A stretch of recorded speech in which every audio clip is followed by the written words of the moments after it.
he's ever played football in is 45 degrees. He's from San Luis Obispo, California. It's 27 degrees at kickoff. A little wind. Army won the toss, deferred, so Tulane will get the ball first. Rayshon Pleasant, 2 returns for touchdowns on kickoffs this season, but he's wrapped up and brought down shy of the 25-yard line. Tulane is a very potent offense led by Mensah, who is tops in the American Conference in passer rating. They have an outstanding running back, Mekhi Hughes, back-to-back 1,300-yard seasons.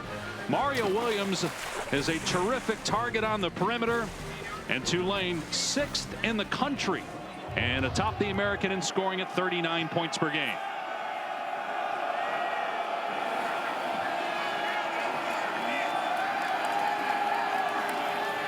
And Hughes will get the touch on first down. Pinballs forward for a gain of about 3. Darian Mensah, redshirt freshman who started the year 3rd on the depth chart in preseason. He was the scout team quarterback, but he was playing so well in practice, the coaching staff wanted to move him up. They did. He ended up starting early in the season, and they haven't looked back. Great accuracy, can really throw the ball at all 3 levels. Excellent off the play action, pushing the ball down the field. And going to hand it off here again on 2nd down, and Hughes with a first down. Basically as many yards rushing on the first 2 plays as he had all last week in their loss against Memphis, where he really struggled. And this is going to be a massive key, because as we've talked about Army, they want to attack you, run the football. That's really the MO of Tulane. They want to run the football, be physical with their talented offensive line and one of the best running backs in the entire American Conference. Getting Mekhi Hughes going, item number 1 for Joe Craddock in this offense. 3 plays, 3 runs for Hughes, and a lot of room straight ahead past the 40 and knocked down at the 42 by Jaden Mays. And for Army up front, they are thin on the interior. Multiple guys on the interior of that defensive line out. Cody Winokur, a little bit lighter, more of a rotational guys getting the start at nose tackle. Kyle Lewis, done for the season a few weeks ago. They are thin up front. Going to need those linebackers to really come downhill. Caleb Fortner, Andon Thomas going to have to have big games here tonight. First pass of the day for Mensah, setting up, and now throwing it out in space to Mario Williams. He stays in bounds past the 40, inside the 30, and finally brought down at the 25-yard line. That's a gain of 32. Well, this is really good by the offensive line. Plenty of time, good protection, clean pocket. Mensah can survey the field, and that's really the growth they've seen throughout the course of the season. Taking his time, showing his patience, locating the open target, and very good for Mario Williams after the catch, and an explosive play for the Tulane offense.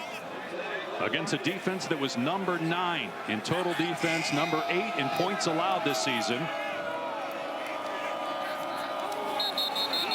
And a penalty flag down, some movement pre-snap by Keith Brown, one of the wide receivers. False start. Offense, number 5. 5-yard penalty. It's first down.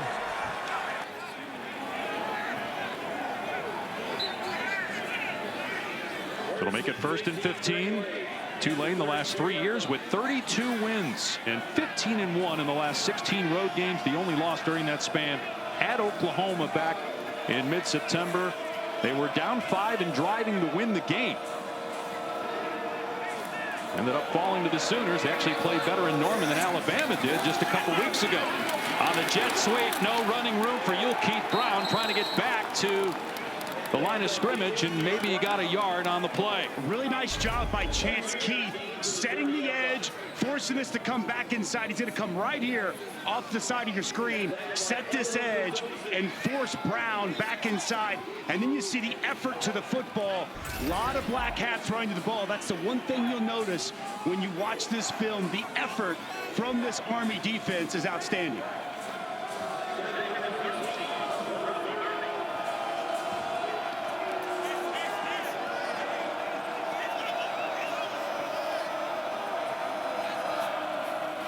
Ball on the ground. Mensah had trouble with the snap, and maybe arm hit as he threw the pass incomplete. Pressure into space by Caleb Fortner. who the coaches say is the most improved player on the team this season. Well, this is a pressure. They're going to dial it up and bring him. He comes right off the edge, fights through the block of the right offensive tackle, Green, and gets just enough momentum when he delivers that pass. Third down. Been such a good spot for Tulane all season. Second in all of college football and third down offense. And look for the big tight end, Bauman, here in the slot. Homecoming of sort for Bauman. He grew up about an hour away from the Army campus.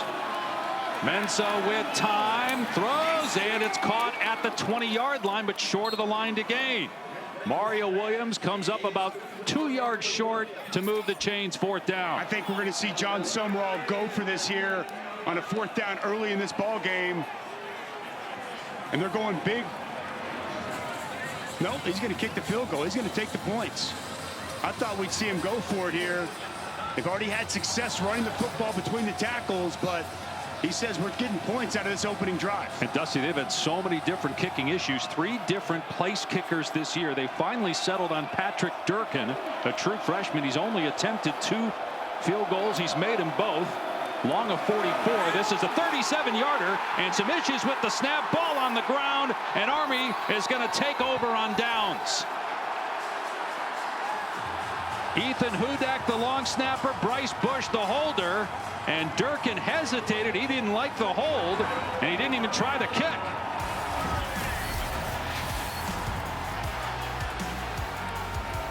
So Tulane with a good start to the drive, but for whatever reason, the place kicker, Patrick Durkin, didn't like what he saw. No points for Tulane.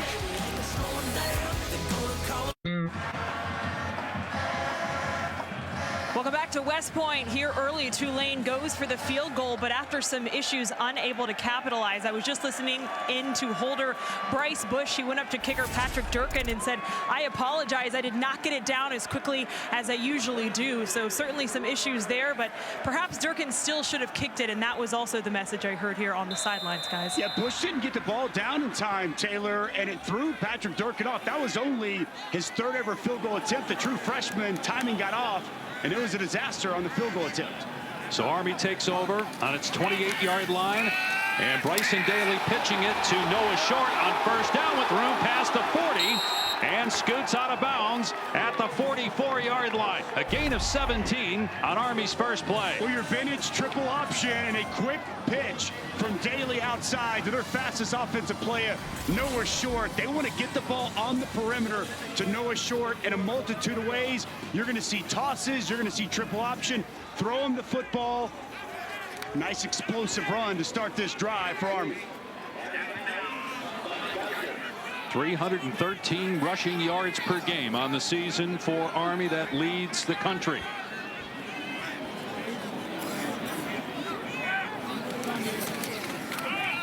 And Daly gives it to the first man through, Kanye Udo, and he's up to midfield. Udo calls his teammate Bryson Daly Captain America, and that nickname has permeated throughout the team for who Daly is as a person. Engineering management major with a branch detail of infantry, but also as a player. Captain, number 2 in the country in rushing touchdowns on the season with 25. Only Ashton Genty of Boise has more with 28. Here's Udo again, and got a first down to the 44-yard line. Well, Bryson Daly is rugged, tough as nails, and extremely difficult to tackle. Refuses to go down, and really has improved, not just as a runner, but as a thrower as well. Coming off a game last week, Dave, where he threw a season-high 17 passes. They'll lull you to sleep with the run, and a very capable passer at quarterback for this Army offense. He leads the conference in rushing, 135 yards per game. That is a school record. Tulane stacking the box, and Daly with the late pitch, and Short juggled it momentarily, and then tackled by Bailey Despaney after a gain of maybe 2. And we're going to see today from Tulane, their defensive coordinator knows this offense well. Greg Gasparotto was here at Army in 2020, spent time at Wofford as a player where they saw a lot of option. different looking option, but they played Navy a few weeks ago, very well prepared, and his defense will be ready to go. But it's one thing to work on in practice, and it's another thing to see the option out here live with the way this team runs it. Out of shotgun, a design run for the quarterback, and Daly stretching out. Wrapped up at the 40 by Parker Peterson. Bryson Daly played for his dad in high school, Darrell. Both of his grandfathers, football coaches. His mom, a basketball and track coach. Bryson told us at some point he'd love to coach, but he knows he's going to serve as soon as this season is over in infantry. And this is a different monster defensively, because oftentimes they won't even go for the first down. They're just trying to get it to 4th and 3, 4th and 2, and a makeable 4th down situation. So don't be surprised they keep it on the ground here at 3rd and medium. But movement, however, maybe Tulane drew. Army offside first. Each team pointing at the other. Offside. Defense, number 98 with contact. 5-yard penalty. Still 3rd down. And it's Parker Peterson playing nose right over the football, trying to get that good jump. Jumps and contacts the center, Brady Small. It's going to be an excellent matchup all night tonight. Brady Small started every game the last 2 years off conference against a really good interior defensive lineman for Tulane. Still 3rd down though. Udo drilled. Man, he got popped at the point of attack by Tyler Grubbs and did not get the first down. Tulane didn't go for it when it had 4th down, but would imagine Army will go for it on 4th down here. Oh, it's a no-brainer. Absolutely, they're going to go for it. Excellent job by Tyler Grubbs coming downhill. Big impact at the line of scrimmage. I'd be surprised if we don't see the quarterback, Bryson Daly, call his own number and keep it in his hands. Like to run the sweep behind 6. Udo is the lead blocker. Udo was the lead blocker on that play and a 1st down run. Bryson Daly loves contact. He told us that. The players, all the coaches told us. He's a linebacker playing quarterback. You hear that a lot in this sport, but boy, Daly really embodies that as a QB. Yes, he does. He just finds his spot, right? He actually went in front of his running back, Udo, because he saw a lane open up. Good block by the center. Brady Small creating just enough space to give Daly the opportunity to move the chains. 8th play of the drive for Army.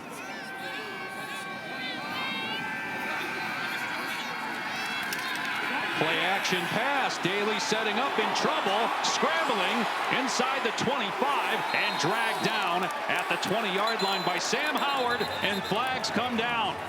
It's a gain of 11 and a 1st down. And add on more yardage after the Tulane penalty. Face mask. Defense number 15. Half the distance to the goal line. 1st down. Howard grabbing the face mask. That'll put the ball near the 10. Yeah, Howard plays really fast and good effort to the ball, but grabbing a handful of face masks, just a mistake by him. You'll see inside. It's a good rush by Huntington, one of their better pass rushers. He gets in and gets there clean, but the awareness by Daly to sidestep, shrug off the defender, and a nice pickup in the open field. On 1st and goal, Daly keeping in trouble, pushes one of his linemen out of the way to get positive yardage. Bryson Daly knows this offense so well, Dusty, so patient. That was a really smart play. He probably should have lost a couple yards, and maybe a younger quarterback would have in that situation. It's become one of their staple plays we just saw there. That's a quarterback counter back into the boundary, the short side of the field. And you're exactly right. He knows this offense, Dave, inside and out, and really working with the offensive coordinator, Cody Worley. They have kind of tailor-fit this offense around the skill set of their quarterback, Bryson Daly. 2nd and goal from the 8.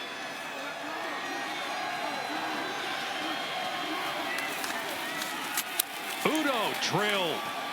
Bounced off that initial hit, but swallowed up at the 6-yard line. So only a 1-yard pickup. Despaney there on the stop, 3rd down. Boy, Tyler Grubbs is coming downhill. Big impact right at the line of scrimmage, and Udo's every bit of 215. Watch this collision right at the line of scrimmage. Just bow. And then a host of Green Wave defenders to take down the running back. Grub's their leading tackler, a captain, second team American Conference player. 3rd and goal from the 5.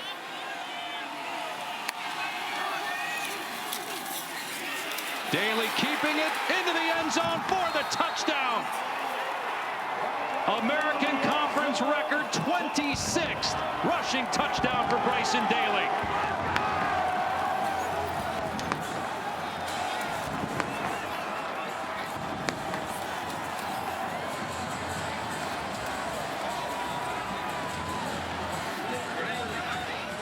And just 2 back now of Ashton Genty, the national leader in rushing touchdowns on the season.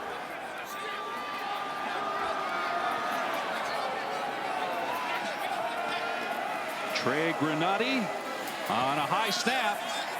Got it through, and he is now 47 of 47 on extra points this year. Well, this offensive line, there's a reason they're a Joe Moore Award finalist, one of the top 3 offensive line groups in the country. Watch the block here and the block here, and you're going to see Bryson Daly hit it downhill. It's Brady Small, it's Bill Katzianis, it's good blocking, and a touchdown for Army.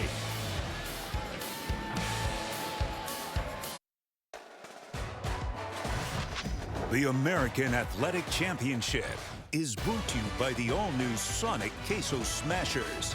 Live free, eat Sonic. Rusty Witt at one point was the assistant strength coach here at Army after serving as a communications sergeant in the 10th Special Forces Group of the U.S. Army. He's currently at Tulane, and he was mic'd up pregame. Hey, it's time! It's time! Let's go! Get ready to be violent! Down, up, down, up. Hey, I got one question, and it's all up to you. Hey, how much pain are you willing to dish out and endure for a championship? Let's go! Let's go! Bring them down, let's go. Hey, I respect you so much. I appreciate you. I love you, buddy. Love you too. Great stuff there. As Pleasant on the return, out past the 30 and up to the 34. You saw Witt embracing Jeff Monken, who he used to work for at Army. Hard not to get fired up after hearing that speech. Up, Dave Pash, a fiery guy, knows what it's all about to be here around this program. You heard what he had to say there with Coach Monken, the respect that's there.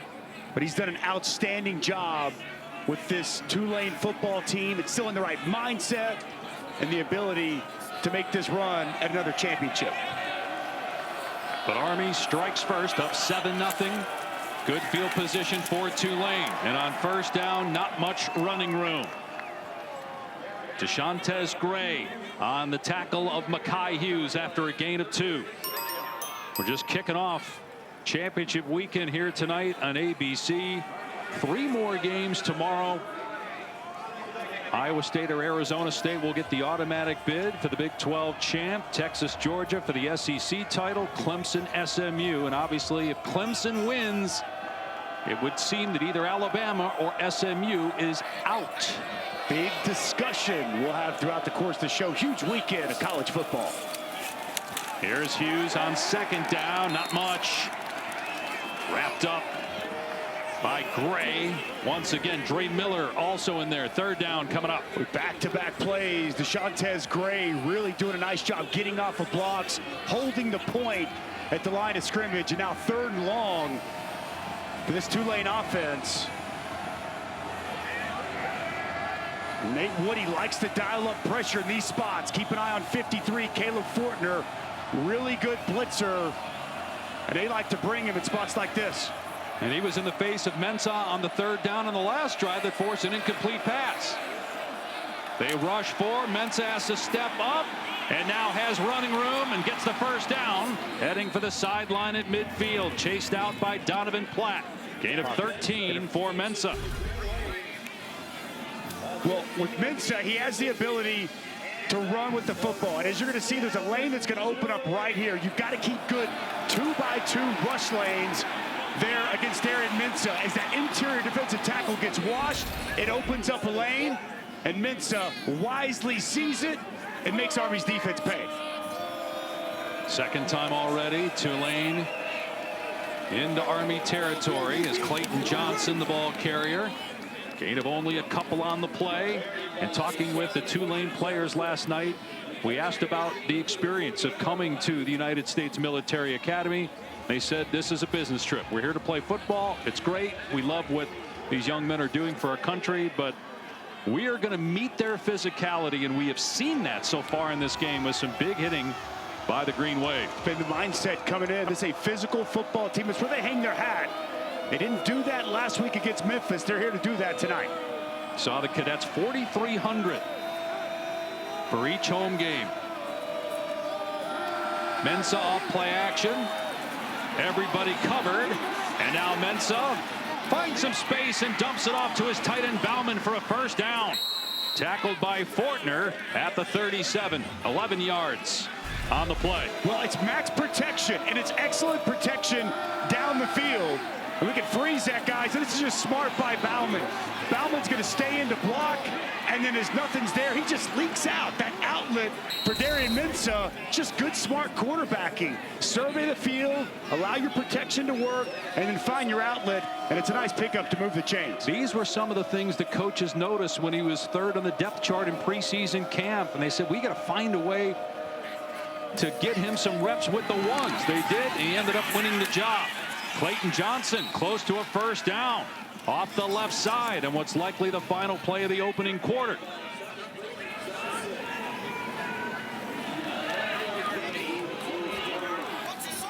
And so a failed field goal attempt on a botched snap by Tulane, a rushing touchdown for Army, and it's 7-0. This presentation of the American Athletic Championship on ABC will continue after this message and a word from our ABC stations.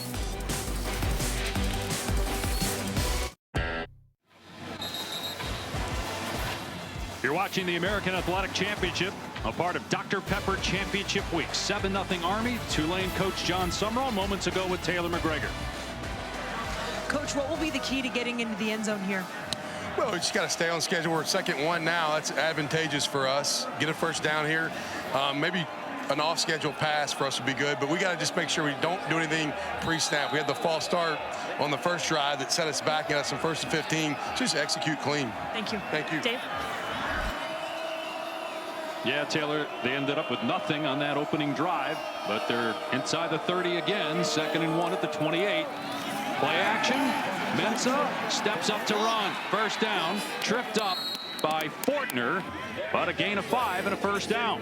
Again, rush lanes just get skewed for Army. They run an inside game, and the middle opens wide up. And this is just smart football by Darian Mensah. On that second short, they want to go play action, try to take their shot, nothing down the field, take the easy 5 and move the sticks. Seen a lot of maturation here tonight from the young quarterback. We had him early in the year, as you mentioned, against Oklahoma. So much more comfortable running this offense here at the end of the season. And again, his first cold weather game ever. He told us he's skied before, but otherwise has never played in temperatures below 45. He's from Southern California. And Mekhi Hughes, a powerful run downhill. First down, a gain of about 12 down to the 11-yard line. Nice job inside the center, Vincent Murphy. And you're also going to see the guard, Rimitich, just do a good job getting movement. And then this zone running attack for Mekhi Hughes just really has good vision and feel. The cutback, and then get north and south for a nice gain. Hughes missed all of 2022 with a knee injury. Didn't start last year until mid-October. Ended up with over 1,300 yards. He's over 1,300 again this year. 2-time first-team All-American Conference. Play action. Mensah on the roll-up, being chased. End zone pass out of bounds. Trying to hit Mario Williams, who ran out of real estate. They love to play action boot. And as you touched on, Mario Williams, just not enough space on the side of the end zone. As Mensah trying to find his favorite target, Mario Williams, who really has just had an excellent year with this Tulane offense. And throughout the course of this season, Dave, We saw them falter earlier, but Tulane throughout the course of this season, they've been really good in the red zone. Number 4 in the country in red zone touchdowns. But again, 0 for 1 tonight. They have a 2nd and 10 at the Army 11. Hughes gets the carry and breaks a tackle at the line of scrimmage and then stumbles for a few yards down to the 7th. See that good, tough physical running by Mekhi Hughes. Just make it 3rd and manageable here on this upcoming 3rd down. I mentioned him earlier on 3rd down, but Alex Bauman, he's got 6 touchdowns. He is a true red zone weapon, a red zone target for this offense, and great comfort and familiarity with the quarterback and his big tight end. A touchdown on every 3 catches this season for Bauman. And penalty flags fly. Movement by Tulane. Snap infraction. Offense number 64. 5-yard penalty. 3rd down. It's on Vincent Murphy, and you just heard Whit Taylor, John Summerall say we can't get off schedule with a pre-snap penalty, and it's happened again now. 3rd and 11. That's exactly right. This is a senior who's really a smart, good player. We talked to him yesterday, one of the vocal leaders up front, and just, you know, as Mensah was trying to check at the line of scrimmage, he moved the football.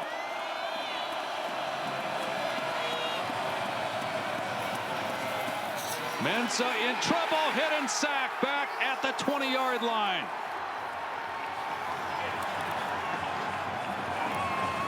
Elo Madozi now 5.5 sacks on the season for Army. Well, Madozi is the best edge rusher this Army team has, and he's going to win with speed. Really good bending the edge, using the hands. You see him get a little shimmy inside, get that tackle to set inside, and work back out. And a huge 3rd down sack for the sophomore edge. And Tulane now on 4th and 18 has to try a field goal. Better snap and hold, but the kick is no good. Missed wide to the right by Durkin. 0 for 2 now on field goal tries, and the kicking game issues continue for Tulane. Well, the field goal game for Tulane has been a disaster. 2nd botched field goal, Army up early. Well, this is a game a one-time nose tackle would love. Dusty's defensive dudes love this weather as well. And it starts with Tulane's Patrick Jenkins. He is strong, uses his hands well, and very productive on the inside for this Tulane defense. And how about the back end? Max DiDomenico, the leader on the back end of this Army defense, tackles extremely well, really smart and good in coverage, and a key piece of this Army defense. And Army number 2 in the country in red zone defense, and Tulane's offense 0 for 2 so far in the game. The Knights take over on their 20-yard line. And a pitch to short, and had some room initially, but Chenchu able to run him down after a gain of about 3. Let's take a look at our impact players. Well, we've seen Mekhi Hughes have an impact already in this ball game. And how about the left tackle, Connor Finucane? He is so athletic, so good in the pull scheme. You saw him right there on that toss, do a nice job helping set that edge. We're going to talk a lot about this Army offensive line that, you know, Jeff Monken told us in his 36 years of coaching, it's the best he's ever had. Udo on 2nd and 5, 1st down and more. Udo might be gone. Races on past the 40-yard line, inside the 30, inside the 10, and tripped up inside the 5. A 71-yard run by Kanye Udo. Well, right on cue, the offensive line getting work done. Watch this double here. They're going to come up, nice kick out here, and you're going to see that the linebacker, Tyler Grubbs, get out of his gap, go the other way. Good vision and the burst from Kanye Udo out in the open field. And a massive explosive play for this Army rushing attack. You got first teamers at center and left guard, second teamers at left tackle, right guard, and right tackle, all conference on that offensive line for Army. And now 1st down and goal. Daly keeping it and powering his way into the end zone for a 2nd touchdown.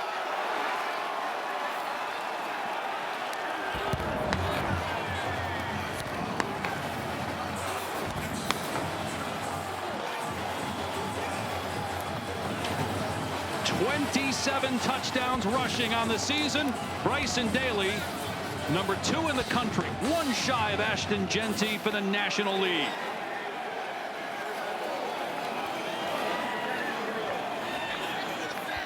Army trying to finish the regular season with 11 wins for the first time. Their only other 11-win season was in 2018, and that was with a bowl win. And they still have the Army-Navy game, the 125th edition, next week. 14-0 Knights. Well, once again, watch the left side. Now it's tackle over. Left guard's going to be getting work done. Block down here. Tight end does a great job getting up to the linebacker. And Bryson Daly into the end zone once again. Good push up front, and Captain America in the end zone for a second time.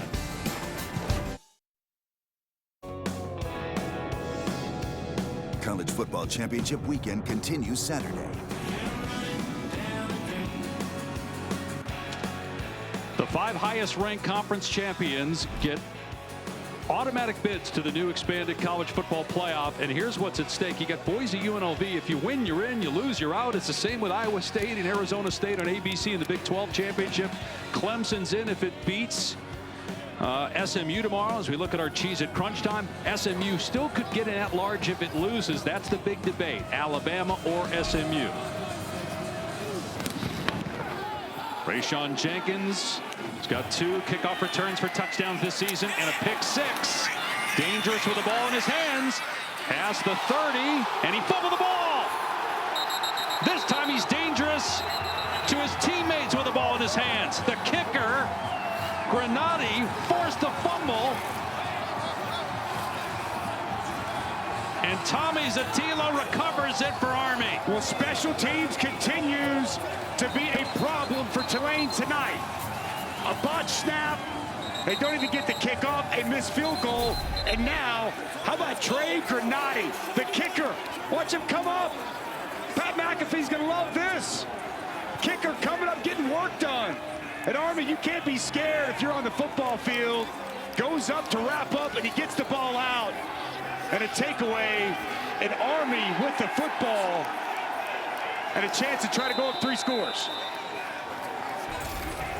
And it wasn't even that big of a hit, but it was enough. Bigger hit than you could have given, Pash. To have Rayshawn Pleasant cough up the football. Now on first down, Udo pushed back at the 35-yard line after a gain of 3.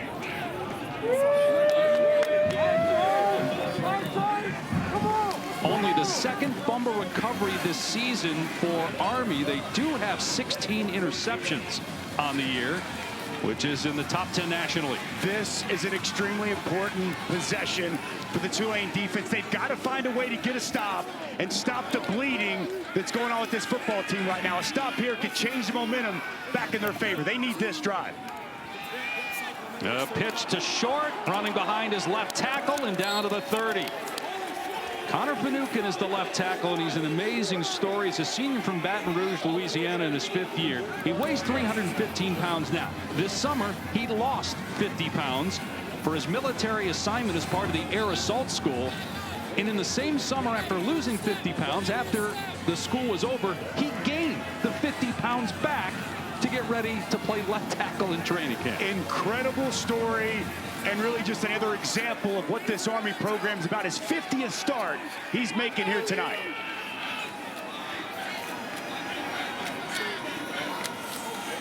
And a 3rd down and 3. Daly falls forward after getting hit, but comes up short of the first down. Ransaw on the tackle. 4th down and about a yard. And you know, for Jeff Monken, this is an area where this offense is built for this type of situation. No doubt about it. Going to go for this right here. And don't be surprised if it stays in the hands of number 13, the quarterback, Bryson Daly. Had an incredible year, amazing numbers, and he missed the game. He did not play against Air Force due to injury, yet he's got 27 touchdowns, number 2 in the country on the ground, 2 so far in this game. And he will keep it on 4th down. Got hit at the point of attack, but was able to power through the Sam Howard tackle and move the chains. First down. This is just smart by Bryson Daly. He sees a hole up front on the right side, and he's just going to take advantage of it. Look at this space right here. And you're going to see Bryson Daly just say, you know what, I'm going to get to that spot before the linebacker, Sam Howard, can get there. I'm going to lower my shoulder, run through, lean forward, and move the sticks. Again, you see the strength. We asked Daly yesterday, would you rather throw a bomb or run somebody over running the football? He said, this time of year, with all the shots I've taken, I'm happy to throw the ball. But he hasn't yet. No passing attempts yet in this game. Udo, the ball carrier, down to about the 25 for 2. And let's go to Taylor down on the field. Dave, one of the things that Jeff Monken loves about his team is the toughness. And Bryson Daly epitomizes that. After his first touchdown, he came to the sideline. He had blood all over his elbows. Trainers were coming up to him, wiping it off. And all he wanted was the iPad. He did not care. He didn't look to be in any pain. He just wanted to figure out how he could get back out there and score again. And the bandages he got on that thing's falling off, too. They're going to have to put something else on there. But as you said, I'm not sure he cares. Daly pitching short inside the 20. First down and down to about the 10. Noah Short, former corner turned slot back, gets down to the 11-yard line. Well, Aiden Huntington's going to be outside, and he's going to be caught in a weird spot. Watch him as he works out. He's going to be caught. He's going to try to play pitch. He doesn't know if he's going to play pitch. He's going to play quarterback. He's kind of caught no man's land, and it's a good job by Daly. He forces all the way to him, gets him to lean in just a little bit, and then a nice pitch on the perimeter. Chance to go up 3 scores for Army.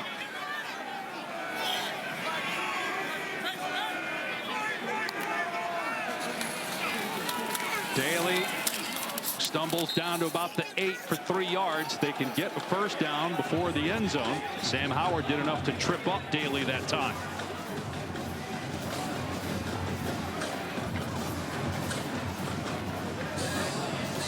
Bryson Daly attended the U.S. Military Academy Prep School here on campus. That's what a lot of incoming students who want to go to Army do. They come to the prep school on campus. He actually was here in COVID.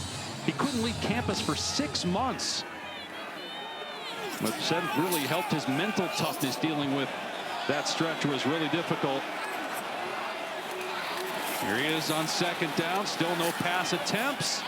Again, despite getting walloped at the line of scrimmage by Grubbs, he still gets positive yardage. For Tyler Grubbs, physical, nice job scraping over the top.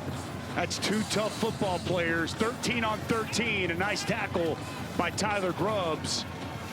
Tulane's got to find a way to get a stop here and not allow Army back into the end zone.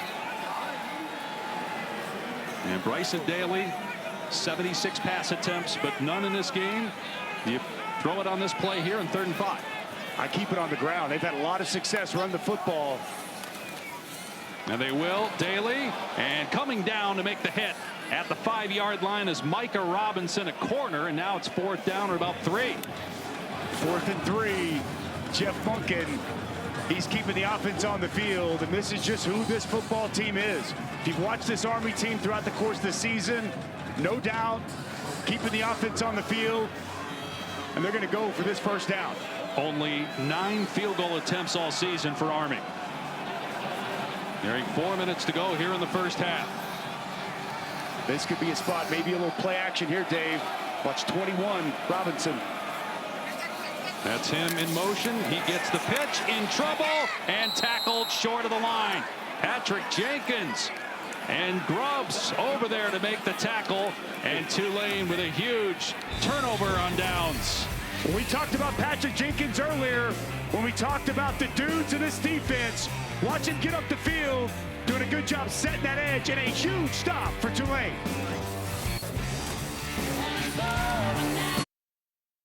The AT&T Countdown to the College Football Playoff National Championship, Monday, January 20th on ESPN. Yeah, that's how I get by. And AT&T is keeping you connected with our Bracket Insights. The first on-campus college football playoff game ever will take place 2 weeks from tonight.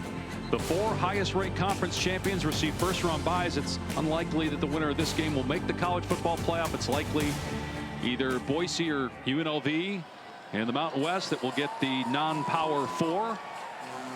bid, and then you have the 7 at-large teams. In your mind, is Alabama one of those teams? By the way, you can sign up now at ESPN.com for the first ever CFP bracket challenge. Well, that depends, and the big debate's going to be SMU-Clemson. If SMU beats Clemson, it's easy. Alabama's getting in that 11 spot. But if Clemson beats SMU, who gets in? Look, I think SMU going into the weekend, they're sitting there at number 8. I do not think, barring a blowout loss, they should lose their spot in the college football playoff. But we got to watch the games play out. There's going to be a big decision on the hands of the committee if Clemson wins that game in Charlotte tomorrow night.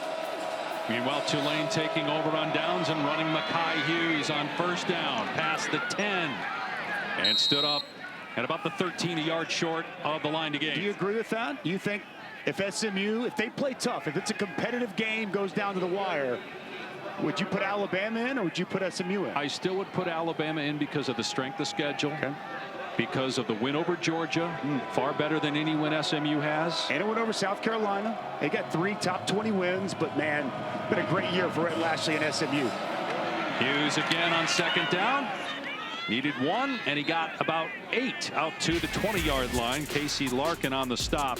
So here's what we're talking about in terms of, strength of schedule. 17 for Alabama, obviously in the SEC. Look, this isn't a conversation if SMU wins. Correct. But if SMU loses and they have to get an at-large and it comes down to those 2 teams, I'd say Alabama. And it seems like the committee would agree, right? That's going to be the debate. I do think how that game goes is going to play a role.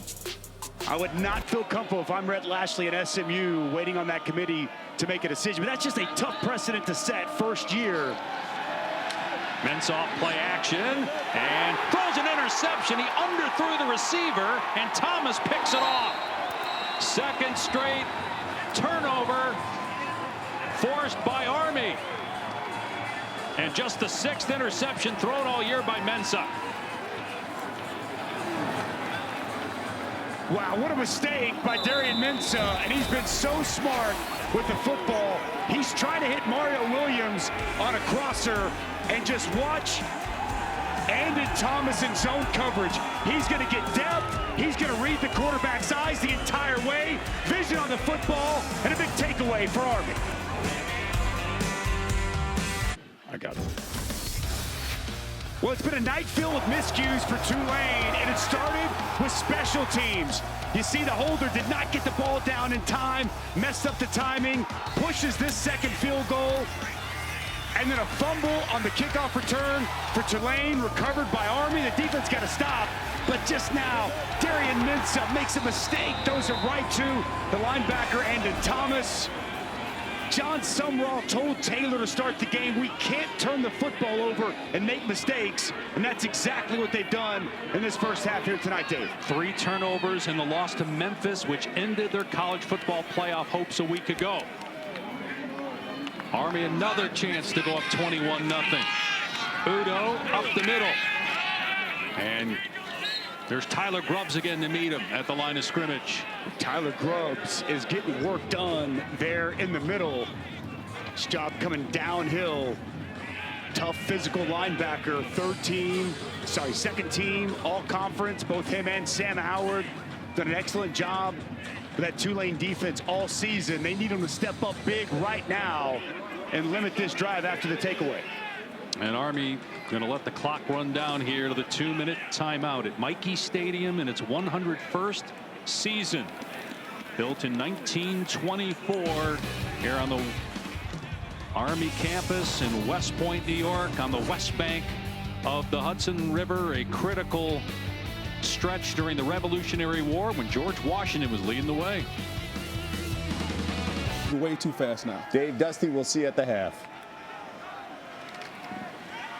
And speaking of the running game, here it is again. Bryson Daly, who still hasn't thrown a pass, as you guys mentioned. 1 catch for the defense, none for the offense. But when you run it this well, you don't need to throw it. 1st and goal, Army. I mean, the blocking is just so good. Watch this double team here, and then the right guard just getting work done. There's just a big hole that opens up off the right side. Daly does a really nice job, too, with the slight hesitation. That hole opens right up. The interior of this offensive line tonight for Army. The left guard, 53, Bill Katsianis, Brady Small, the center. Generelli, the right guard, really doing a nice job getting movement and open up these holes for these Army runners. So a timeout called by Tulane. They want some time on the clock. Even if Army scores, kick off your NFL Sunday after championship weekend in college football. The countdown crew breaks down all the games coming up on Sunday NFL Countdown, 9 a.m. Eastern. And then Joe and Troy in Dallas, Week 14 Monday Night Football, Bengals and Cowboys, 8 Eastern ABC. You got Peyton and Eli and ESPN2, plus a Simpsons Fun Day football version on Disney Plus and ESPN Plus. The game will be animated into the iconic Simpsons world in Springfield. Simpsons football? It's taking me back to my childhood, Pash. Were you a Simpsons fan? Oh, of course. Who wasn't, man? Favorite character? Homer. That's always the answer. It's got to be Bart. Come on, man. Udo down to the 6. Going to be another timeout here by Tulane, again trying to preserve time so that Army doesn't run out the clock and then go into the end zone. Army will get the ball to start the second half as well. Well, per usual tonight, Army has been all about running the football over and over, and by no surprise, it's the Conference Player of the Year, Bryson Daly, getting in the end zone not once but twice. When we talk about this rushing attack, big run by Udo up the middle. It's what we've been talking about all night. It's one of the best offensive lines in all of college football. The last touchdown there for Bryson Daly. That entire crew up front just doing an excellent job at the point of attack with physicality, with athleticism, and really making life easy on these ball carriers for Army. They got 186 yards of offense, and it's all on the ground. 27 rushing attempts. Only 22 plays run by Tulane. Army 10-1. The only loss was against Notre Dame 2 weeks ago. They still have the 125th playing in the Army-Navy game next week. Landover, Maryland. Daly looking for running room, and he's down to the 5. Tulane will take another timeout. By the way, for the first time since 2017, the winner of that game next week will clinch the Commander-in-Chief's trophy. Both Army and Navy beat Air Force earlier this season. Only the 5th time since 1978 that that game will determine who wins what all the Army players and coaches told us yesterday, even with the American Championship on the line, that Commander-in-Chief is still the most coveted trophy at Army. This season, All-State will celebrate every field goal and extra point made by participating universities by making a donation to the university's General Scholarship Fund. Thank you, All-State. It's been amazing being here at West Point for this American Championship, and you know, just these 16,000 acres of history and just the pride you feel as an American in your country being around here. This game has been excellent, but that Army-Navy game, had a chance to go a couple of times. It is next level. The intensity, the rivalry, and the look on Jeff Monken's face. We mentioned Army yesterday. You know how important that game is. Another touchdown for Bryson Daly, his 3rd of the day. He's now tied for the national lead in rushing touchdowns.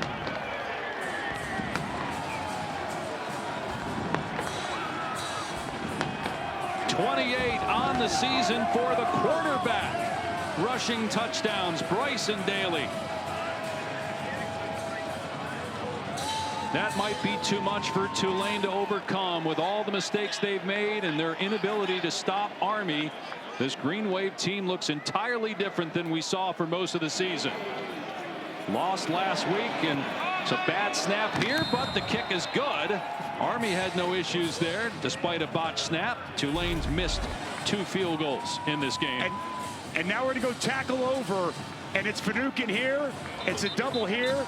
And how about the big fullback just going to lead his way and pave a path for Bryson Daly. Rendina 33 gets just enough of Sam Howard to open that hole. And you see the elation, the excitement of the captain, Bryson Daly, in the end zone as his team takes a commanding 3-score lead. Got Ashton Genty playing for Boise State right now, and he's tied with Daly. Again, one's a running back, one's a quarterback. Tied for the national lead in rushing scores. And worth pointing out, Genty has played one more game than Bryson Daly. Obviously, that additional game next week we're just talking about with Army-Navy, but Ashton Genty's been incredible. He's going to be in New York City, rightfully so, but Bryson Daly has just been special this season for this Army offense. Grew up in Abernathy, Texas, close to Lubbock. He's 23 years old.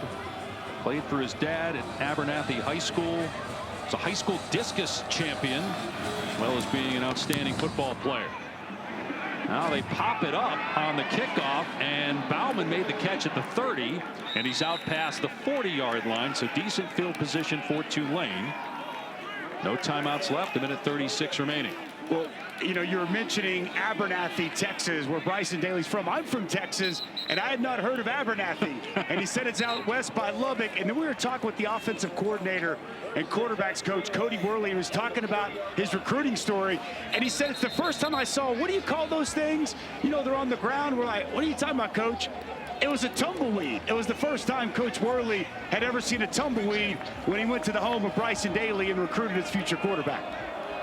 And Daly told us that his branch detail is infantry. It was branch night on Wednesday, where all the student athletes find out their military assignments, as Mensa is short of the first down, so the clock will continue to move as he's brought down by Fortner at the 48. Important to operate right here, try to get a score, some kind of momentum for Tulane before they go into half.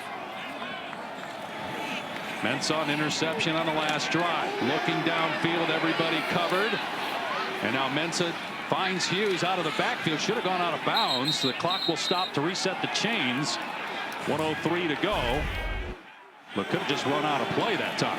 Boy, plenty of time here all day for Mensa to survey the field. And you're exactly right. Mekhi Hughes got to be more aware. Got to get out of bounds. Clock running once they set the football. Mensa hitching, now firing, and it's incomplete. Fleming unable to hang on at the 28. Clock stop with 54 seconds left. And Darren Mensa typically operates with such good accuracy down the field. That pass a little bit low. Fleming tried to work back for it, but unable to go to the ground and come up with the catch. Said he wasn't worried about the cold, was uber confident when we talked to him last night. He struggled here in this first half against this Army defense.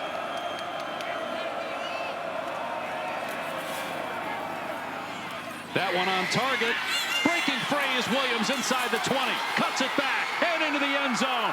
Huge touchdown at the end of the half for Tulane. 42 yards. Wrap.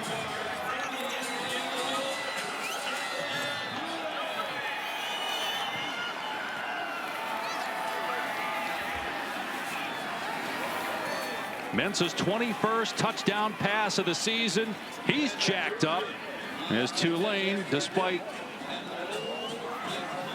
all kinds of issues, getting lined up with pre-snap penalties, missed field goals, 2 turnovers, a turnover on downs as well. They finally get into the end zone. Another bad sequence there on the snap, but the holder got it down. Durkin puts it through to make it 21-7. This is really good by Mario Williams. It's zone coverage. He's just going to find this soft spot in the zone and sit it down. Go ahead and roll that, guys.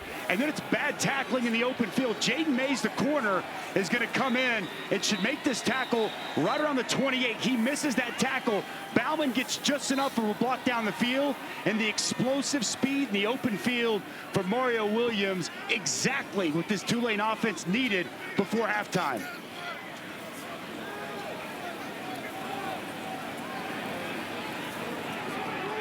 He knows how important this is, Dave. Darren Mensa, they needed that. They needed something good, something positive to happen before halftime. That's good, because you're down 3 touchdowns. It's cold. You're feeling sorry for yourself. You get your head down a little bit.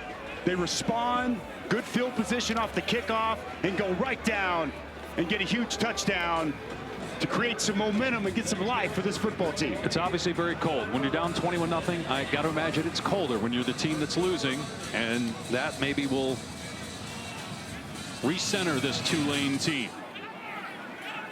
Short kickoff. Taken on the 15-yard line, and Robinson barely got back to the 25. So Army with 41 seconds left, 3 timeouts. If you're Army at this stage, you're going to get the ball to start the second half. do you just take a knee and end the half, or do you try to get something going here offensively? They don't throw the ball. I don't know if you take a knee, but you just hand the football off. You just run the football like you do. You may pop a big run, but you're not taking a shot down the field and some kind of disaster happening. It's been a very good first half if you're Army, but I think you're very conservative here. You take the lead going into halftime, and you get the ball coming out. Had a turnover against Notre Dame at halftime. No run. Rendina, who's sure-handed, and a 260-pounder, so if he busts one, it's going to be hard to get him down, but tackled at the 29. And Tulane's out of timeouts. See if Army runs one more player, just heads to halftime. First ever conference championship game for Army.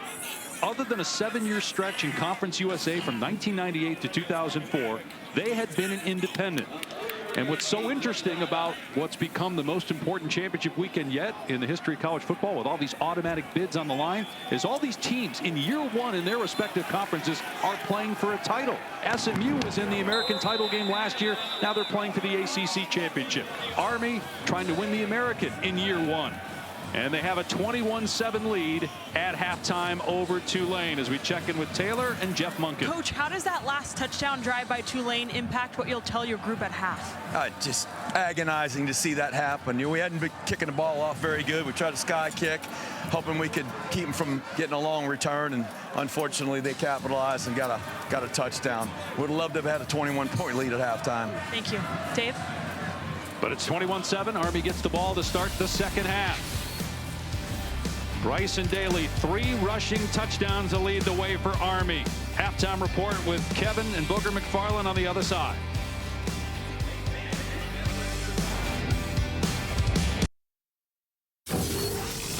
You're watching Dr. Pepper Championship Week.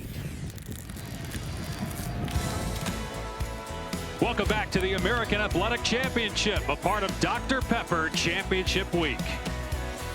Army in its first ever conference title game, leading 21-7, and will get the ball to start the second half. Dave Pasch, Dusty Dvorak, Taylor McGregor down on the field. It's so interesting when you watch an Army game. This is a 10-win team, only lost to Notre Dame, because if you're the defense, you know what's coming. 30 rushes in that first half, no passes, yet they still dominated. Nothing you can do to stop it, and it's the way the offensive line has functioned up front for Army, getting good push, allowing Daly to get it going with his legs, allowing Kanye Udo to get it going. It really was domination up front on the line of scrimmage. And Army already put up in that first half 192 yards on the ground, and we've seen a variety of run game. Little option getting on the perimeter, that inside dive that you see to that B-back Udo right up the middle, and then of course the captain, the leader, Bryson Daly, just getting it in. Quarterback sweeps, quarterback powers. Really the way they've tailor-fit this offense around their signal caller. 3 touchdowns for Daly on the ground, 28 on the season. 2 back of Ashton Genty, who had a long touchdown run for Boise State, which is up 21-0 on UNLV. 21-7 Army here, and Army will get the ball to start the third quarter, and will operate from the 25. Check in with Taylor. Well, Dave, look for Tulane to run with tempo here in the second half. John Summerall felt like his offense found an advantage there late in the first half when they were able to go with a little bit of tempo. He said, and we know that Army likes to control the clock, so hopefully that can help our offense. But first and foremost, they have to get Army's offense off the field. And he says everybody has to do their job, because just some misfits and misassignments have allowed Army to really stay on the field. I think that's wise strategy by John Summerall. Saw something that worked before half, used some tempo, but got to get a stop to start the second half. And on first down, Udo pushing the pile out near the 29. Tulane swarming to the football. Under the pile is Micah Robinson, a gain of 4. Tulane with a couple of turnovers, interception, a lost fumble, turnover on downs, a couple of missed field goals in that first half. Miscues plague Tulane, special teams in particular. Got to find a way to clean that up and not be their own worst enemy here in the second half. Trying to win the American Championship for the second time in 3 years.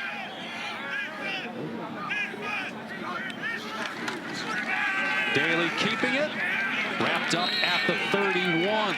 Third down coming up. Well, nice job inside Parker Peterson. He's such a force on the interior of this defensive line for Tulane. But still you see the push and able to get them right where they want to be.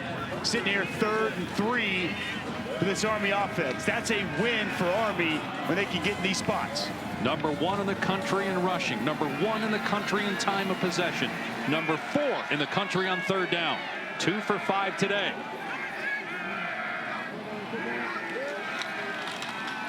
First man through. Udo able to get the first down. Hard to bring him to the ground with an arm tackle.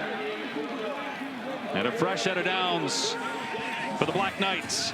Well, interior, just really good. Brady Smalls playing big. The center, sophomore center for Army. A combo block, getting up to the second level, getting just enough to allow Udo the opportunity to move the chains and get the first down. Over 1,000 yards thanks to that 72-yard run that we just showed you a moment ago from the first half.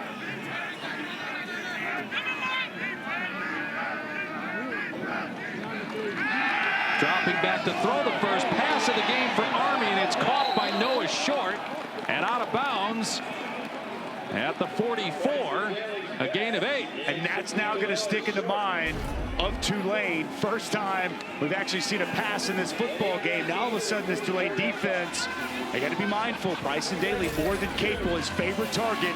Noah Short got that excellent speed. Just spit him the ball on the perimeter. Nice pickup on first down. Army started 9-0 for the first time since 1996. Got to number 16 in the polls. Its highest since 1962 when they were a top 10 team. Currently number 24. Udo, first down and more. Diving to the 42-yard line. Gain of 14. Which is good push inside. 71, Ginarelli getting up on the linebacker.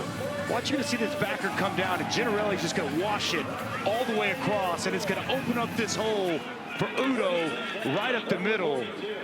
Really well done on the interior of that offensive line.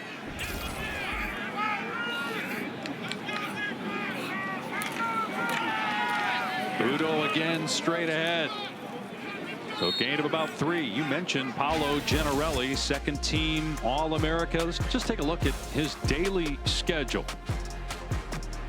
Wake up at 6:15, lights out at 11:30, and more in between than I think all of us in the booth combined get done in a day. And look at the calculus too, Portuguese. Dave, can you imagine taking Portuguese? Just incredible. And you do take a little Italian, by the way. I mean, breakfast looks good there, and team dinner. I'm good with those two. I got those handled. It's about all you can do. But the time constraints on these guys is just crazy. Daly, late pitch to Short as he got clocked, and only a gain of 1 or 2. And it's interesting where the barracks are situated, the daily activities for Army as we look at the second down play. They have to walk up a half mile every day. When talking to the players, they referred to their military post is down there, and that football is up here, and that being up here at the football facility is like a vacation. And they told us you got to compartmentalize both of these places, completely separate the two, literally like living 2 different worlds when you're playing football and you're a member here at West Point.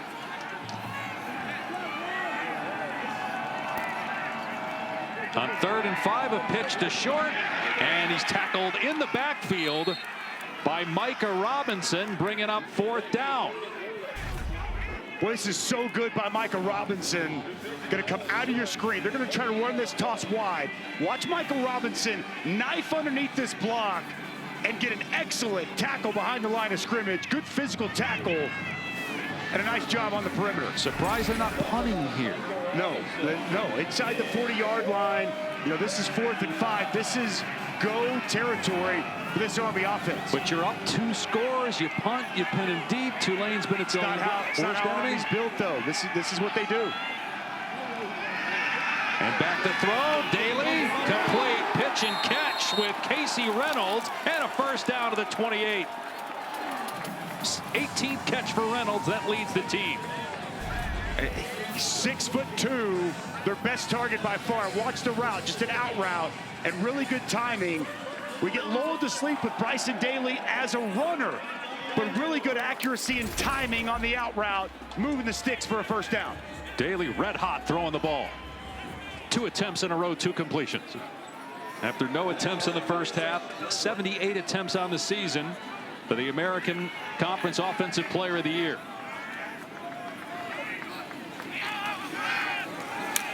Quarterback draw. Daly inside the 15 and all the way down to the 6-yard line. 22 yards on the play. Penalty marker down. Army has not been called for a penalty yet in this game. Offside. Defense, number 35. The penalty is declined. The result of the play is a first down. And I'm talking about it a lot, but it's important to see what's going on at the line of scrimmage. Watch this double team here. And then you're going to see Udo lead up inside on this quarterback run from Bryson Daly. Just a called quarterback draw. The double team at the point of attack, the fullback getting up to the second level. Daly looking for his 4th touchdown of the day. He's in! Bryson Daly, 29 rushing touchdowns on the season, and he missed a game this year.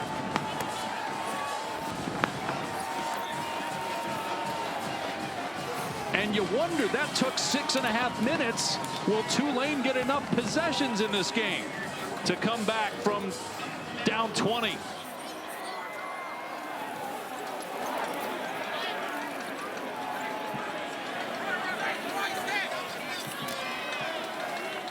Bernardi on for another extra point. Another impressive drive by Army, engineered by the engineer management major, the quarterback Bryson Daly. Well, it's been about this rushing attack all night, and what an evening for the Conference Player of the Year, Captain America himself, Bryson Daly. Good block from Rendina and Army back in the end zone to start the second half.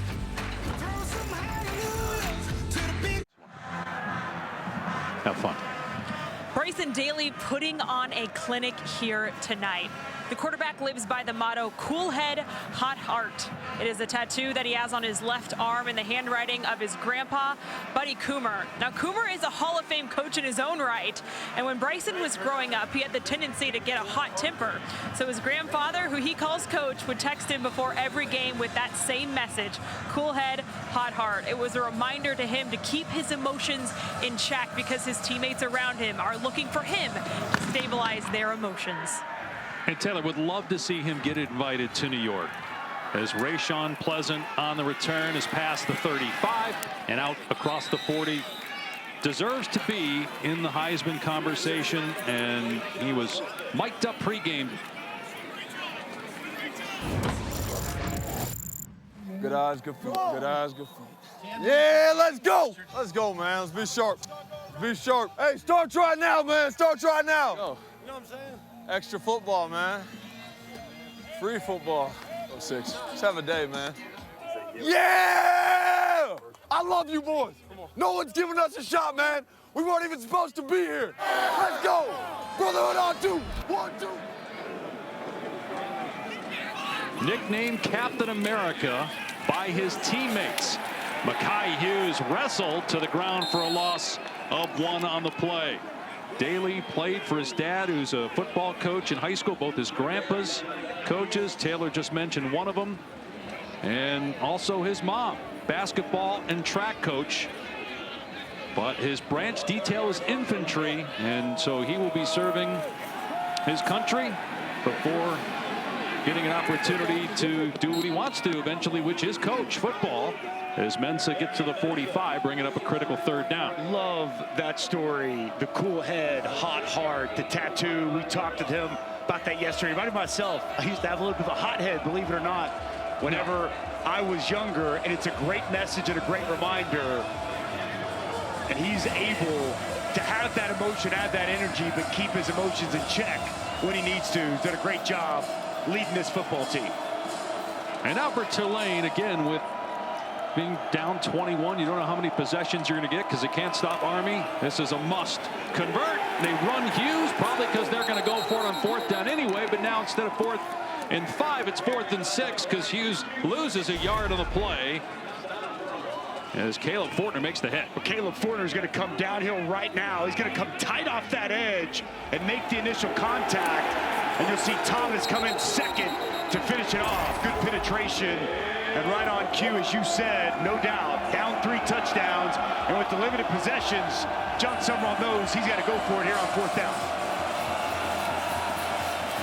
Mensa looking in trouble. Being chased backside, rolling left, throws back across the middle, and it's caught for a 1st down by Shaz Preston.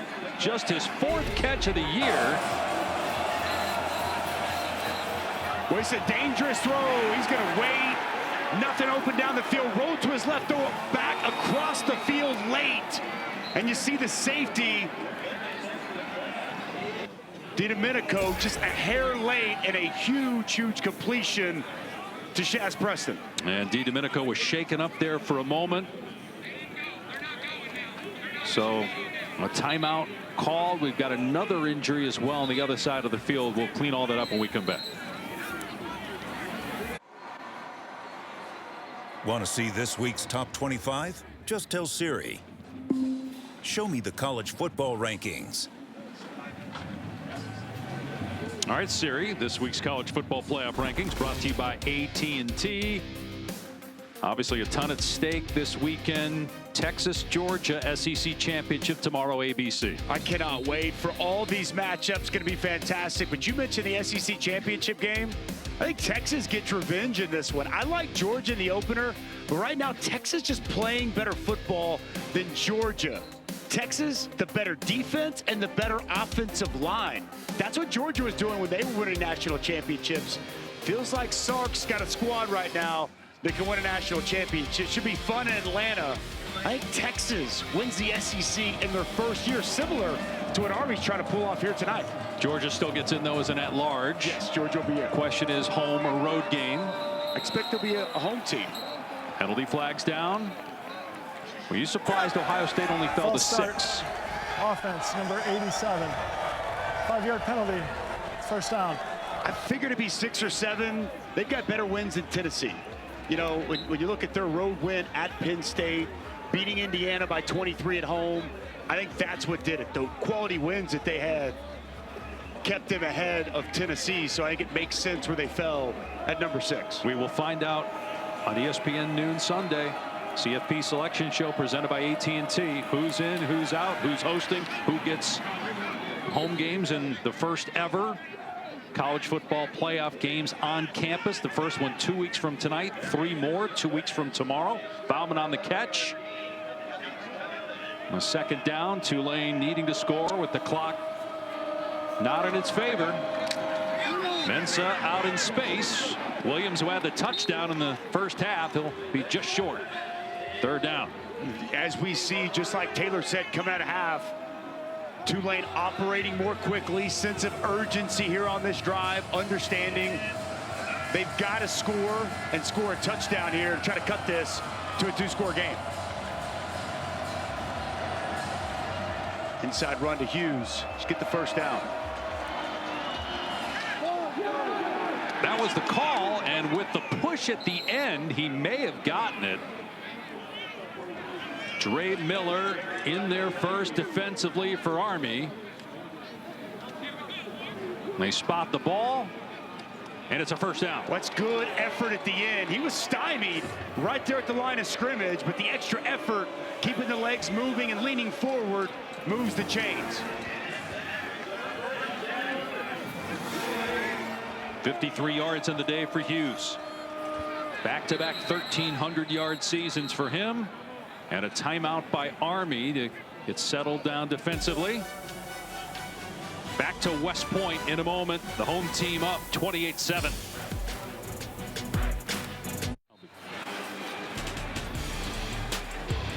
Back in West Point, a shot of the barracks, which right now are empty because the 4,300 cadets are here in the stadium. They are required to go to every home game that Army plays. You would have asked, what happens if they don't come? And say, well, that's not an option.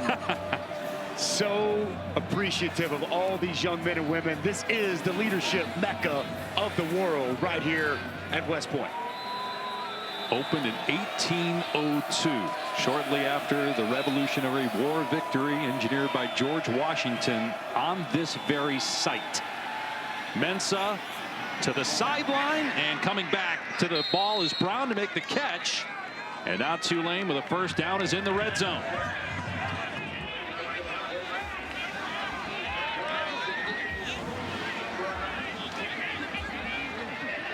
A good route there by Keith Brown, shutting it down, working back to the football. Good timing from Mensah. Must-score situation, down 21. Mensah has another completion to the 10-yard line. Fleming lost the ball, and now a late hit. A flag comes down. Fleming got the ball back,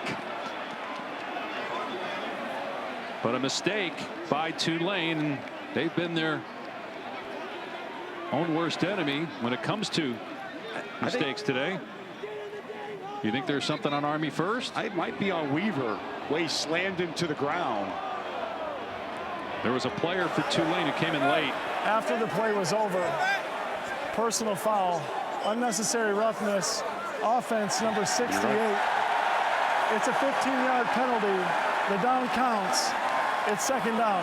All right, so Josh Remitich with the penalty. Let's bring in our rules expert, Matt Austin. Yeah, I know why the offensive player kind of retaliated. He thought his player got thrown to the ground. He really didn't. He was started to go to the ground, and another player came in and hit him, made it look worse than it was. But he came in and picked the guy off the pile, and you just can't do that. So that's a good call. Backs Tulane up now to the 25. Remitich, you know, he's a captain. He's got that nasty, but got to keep your emotions in check on a play like that. Mensah from the pocket delivers to Brown. Got a big chunk of it back. Gain of about 9. Third down coming up. Tulane receivers are doing a good job sitting down in these zone holes. There's holes in the zone coverage that you see from Army. They're finding that space, shutting it down, and Darren Mensah is doing a nice job distributing the football to the open targets of this Tulane receiving corps. Mensah started the year 3rd on the depth chart in preseason camp. He was the scout team quarterback. He worked his way into the starting lineup, and they were in the playoff mix until a loss last week to Memphis. And a carryover to this game tonight. They've really struggled, down 21. On 3rd and 8, Mensah in trouble, being chased, and keeps the ball instead of trying to throw it downfield. Brent Jarena, along with Trey Sophia, run him out of bounds. And it's 4th down. Well, it's good pursuit to the football. Mensah had nobody open down the field. He was trying to get to the edge. But that sideline, really a nice extra defender for Army. And you feel like right now you got to have this crucial 4th down if you're Tulane and Darian Mensah. And I like the coupling up top. Bauman, your tight end, and 4, Mario Williams, 2 of the go-to targets for Darian Mensah.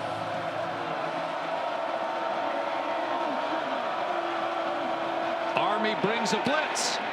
Mensah's pass incomplete. Trying to hit Keith Brown. Donovan Platt with the pass breakup, and Army takes over on downs.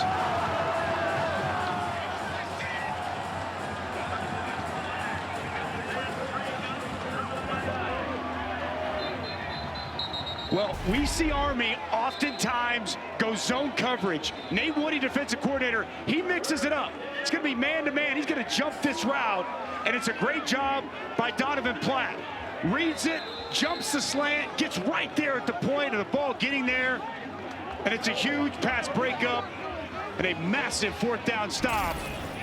And all of a sudden now, when you start to look at the amount of possessions, Tulane's got to find a way to get a quick stop or a takeaway on this possession. Well, Tulane just off, like Mensah on 3rd down. He takes a 2-yard sack to make it 4th and 8 instead of 4th and 6 at worst, as Udo gets to the 19 for a gain of 3. And we just had not been seeing the Green Wave do that this year. We had them early in the year where they hung with Oklahoma on the road, but for whatever reason, the last 2 weeks, they've looked like a different team. They were out of sync against Memphis. Now, Memphis, a really good team, 10 wins, top 25 team in the latest rankings. And They really got all over Tulane, and a lot of it was self-inflicted, as we've seen here tonight. Just at the end of the season, Tulane just not playing at their best. 2 turnovers, 2 missed field goals, a ton of penalties. Good job by Short to get a grasp of the football on the pitch. Cut down by Chenju at the 24, 3rd down. Bryson Daly took a shot from Deshaun Batiste on this option. Well, you want to play quarterback at Army, you better be tough. He takes a big shot, but still delivers that option pitch on the perimeter to Noah Short. And right where they want to be, right on schedule once again at 3rd and 2. And you see that bandage on his right elbow. That was from an injury in the second quarter. He runs here trying to get the 1st down on 3rd and 2 and doesn't get it. Tackled by Chris Rogers. Do you dare go for it on 4th and 1 from this position? Just about everyone else in college football, no. But Jeff Monken, Army, with Bryson Daly, you bet your bottom dollar they're going to line up and go for it on this 4th down. Not wild to see. If you watch last week against UTSA, they went for a 4th down on this side of the 30, and they're doing it again here. It would be a huge stop for Tulane if they can come up with a stop.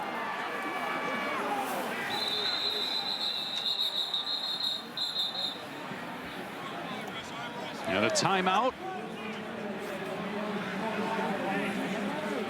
So they are going to review this further to see if he got the 1st down on that 3rd down run. Has to be indisputable video evidence beyond all doubt. It's going to be really hard to see in the pile whether he got that football over. Didn't look like it live. And we'll see with the review, but it's fascinating when you watch this Army football team and the way they're comprised. You kind of have to throw out a lot of conventional thinking about when they're going to go for it and what they're going to do. I don't think he got to that line to gain, Dave. The only thing is, watch here, he sticks the ball out just a little bit as he's being wrapped up. You can't really see it there, and I don't know if, again, there's enough because you can't fully see the ball to say he got it across.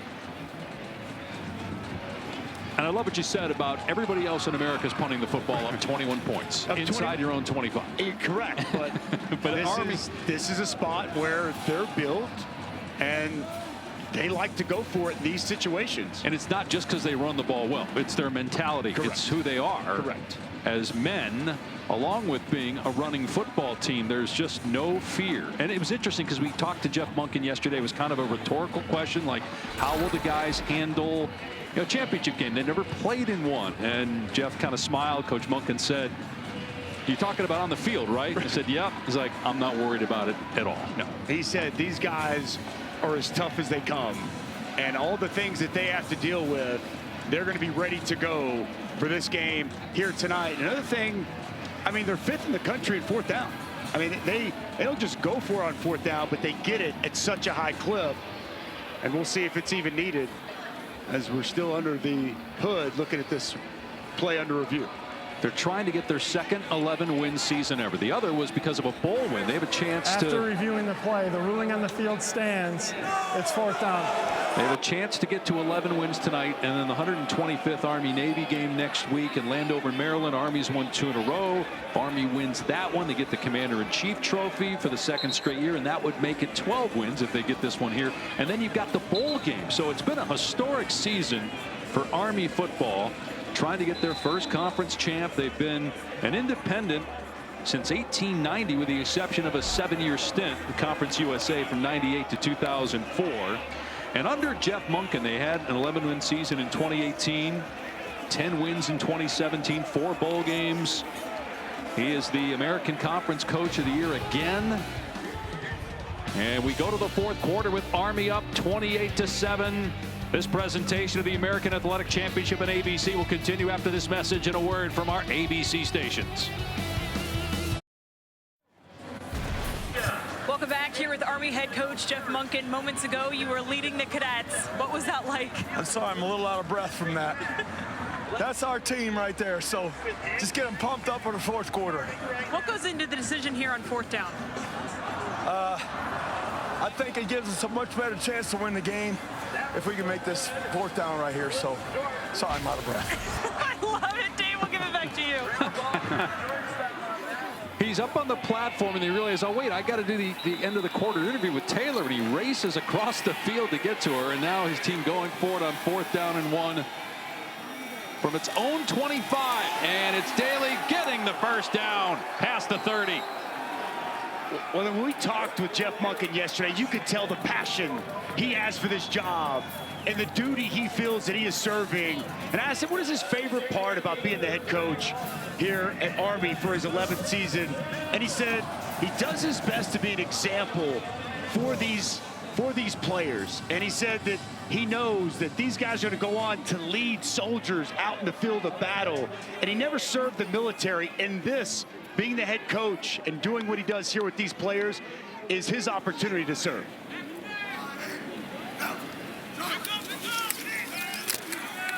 Daly trying to find a running lane and dropped it to 32. In our meeting room yesterday with Coach Monken, he had up 2 plaques. One was team goals, which was do your job, follow the plan. And then the other one was the schedule. Every opponent is Army. And he told us, if we don't beat Army, nobody will. And that's why he put that up. Remind his team that they're playing against themselves in a way. It's a mental game. And when you're coaching players that are training to serve our country for a long period of time, as soon as their football season is over, they buy in very easily. And Udo getting the first down. Monken spent some time with Paul Johnson at Navy, so he did have a sense of what he was getting into 11 years ago when he took the job. But what a transformation. This is a program that had some good moments over the years, but lately, till Monken took over, had been struggling. And they're one of the best non-Power 4 programs right now in college football. Been incredible. And what an addition for the American Conference to bring them in. And, you know, we talked with Jeff Monken about that, and, you know, didn't know at first, but boy, they are fully excited about this opportunity. And here they are, year number 1 with a chance to win the conference championship. Daly running again to the 45-yard line. There's continuing to take time off the clock. So we touched on what Monken has done. Just look at what he inherited. 25 years. They had 19 losing seasons. They've had only 3 in his 11 years. They're going to a bowl game this season after back-to-back 500 seasons. They're, with a win tonight, going to get to 11-1. It'll be the first ever 11-win regular season. Remarkable. Just a remarkable job by Coach Monken and his staff here at West Point.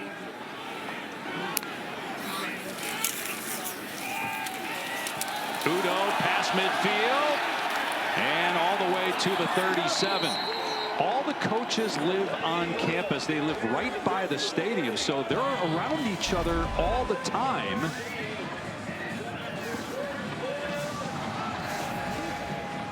As you watch Udo with the big hole, it's not just what you get at other schools. There are some places like Stanford where you have, you know, on-campus living for the coaches, but this is its own community. I mean, the only way to get in here is with a special pass. You can't just come to an Army game. Clearance. Yes, you have to get clearance. You can't just show up for an Army game.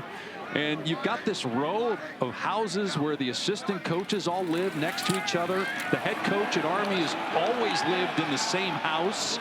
They have another house called the Beat Navy House that is sometimes home to great luminaries like former presidents that have come to visit West Point. It's remarkable, unlike anything I've ever seen. But we're going to have to step away here for a moment because we got an injured player, Paolo Gennarelli, the right guard, shaken up. Yes. We mentioned before the break, all the assistant coaches live next to one another. There's Cody Worley's home. Now, we got permission to show his home. He's not concerned with anybody getting in here to break into his house. No, he's not. There's an elementary school on campus. All the coaches' kids walk to school together, sometimes unaccompanied because the school is right by the homes there. And it's just a unique place on so many levels, and something every American, if you get an opportunity, should see. 100%. I think it was Cody Worley that told us over 1 million people come each year to tour it and check it out. It is well worth the visit here to West Point. Bryson Daly, 4 rushing touchdowns on the day. Udo gets the carry, gain of a couple. The winner of this game will not play in the college football playoff. But tomorrow we've got a number of games with spots on the line. Clemson, SMU in the ACC Championship game. Who wins? I think it's going to be a fabulous game, but I like SMU. I think SMU's been the better team all throughout the course of the season. Since they've made that move to Kevin Jennings at quarterback, he has been excellent. By the way, he wasn't the starter when they lost to BYU early on in the season. I actually think the SMU defense is the better of the 2 defenses. Many people don't know about SMU, but Rhett Lashley's got it going. But you know Dabo is going to have his team ready to play tomorrow in Charlotte. Daly keeping it. And another first down. The day will start with Arizona State, Iowa State in the Big 12 championship. What a year for ASU and Kenny Dillingham, picked last preseason in the Big 12. And here they are, 1 win away from a spot in the college football playoff. Remarkable when you think about, we've been talking about Jeff Monken, the job he's done. Kenny Dillingham has been phenomenal this season, and what a turnaround. And you're getting in, and I think this is, before the season started, you can see how long of a shot both of these teams were. You can't get any worse than 16th out of 16. And Kenny Dillingham 1 win away from the Big 12 championship and a college football playoff spot. But kind of like Iowa State in that matchup tomorrow at Arlington. No, Bryson Daly just taking shots, but continues to hop to his feet. He's one of the toughest players we've seen at any position in college football this year. Unbelievable. I mean, he's taking shots in the option game, just putting his body on the line like he's done all season long. How about that block initially by Rendina? Oh, I mean, what was that? I couldn't tell. Was that spit that went flying? Either that or part of it, maybe part of the helmet decal. Wow. Some paint came off. Daly is, everybody got their branch detail on Wednesday night, and he's part of infantry. He's an engineer management major. Udo inside the 10, wrestled down, going to bring up 3rd down and short. And Bryson Daly is remarkable. The season he's having is phenomenal, and I agree with what you said earlier. I would advocate for him getting an invite to New York City. I do think Travis Hunter is going to be your Heisman Trophy winner with what he's done on both sides of the ball. But this offensive line, ladies and gentlemen, tonight, this is an excellent Tulane defensive line. The offensive line of Army has been sensational all year, sensational once again. I think they deserve to win the Joe Moore Award for best offensive line in college football. They've been that good all season, and it's been an exclamation point here tonight. And they're trying to get Daly to the first down marker. Going to be close at the 6-yard line. Again, Daly so far on the day with 26 carries. Just 2 passes. It is a first down. It's 1st and goal. It's the #1 rushing offense in college football. And, you know, this offensive line for Army, just one more note on them. For a while, they were undersized, right? They were smaller. 270, 265, 280, 4 to 5 or 300 pounds. They're athletic, they're tough, and they block a variety of schemes. And it's why this Army offense is able to have the success that it's had throughout this season.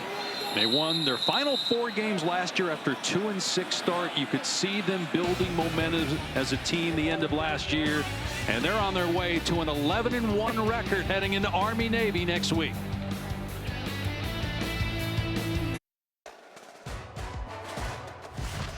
The American Athletic Championship is brought to you by Taco Bell.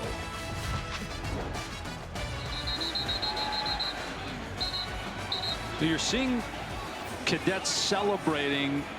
Oh, this is branch night on Wednesday, where everyone in the U.S. Military Academy gets their assignment as to what's next. And the ones that were happy, the ones that got what they wanted. We mentioned Bryson Daly got branch detail infantry.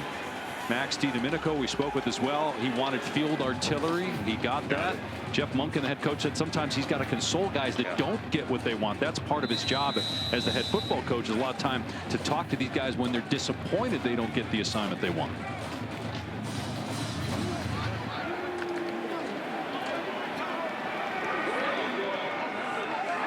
Played 15 of a 10-minute drive. They had a 14-minute drive earlier this season. Udo, and his knee was down. Did he get the ball across? He did. Touchdown, Army.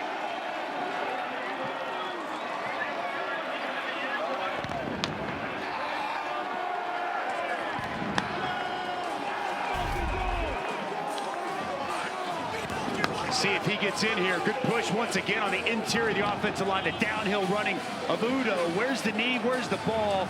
Knee. Oh, it's going to be, I think he's going to be just shy of this goal line, Dave. Yeah, it looks like it from that shot there.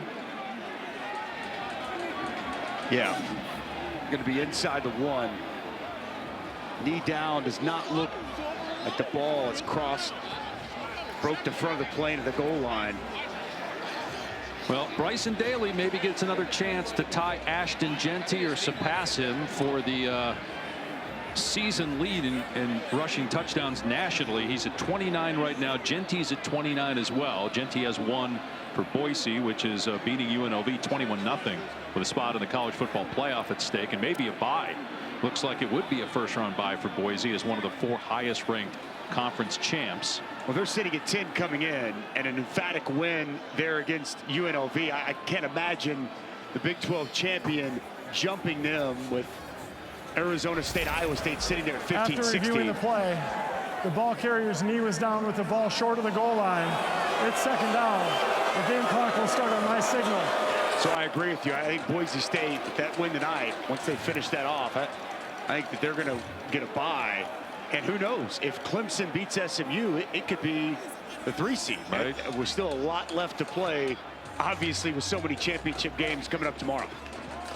And then Arizona State or Iowa State then would play on the road as a lower seeded team in the first round on campus. Again, the first round, the 4 games are all on campus. It will be just incredible.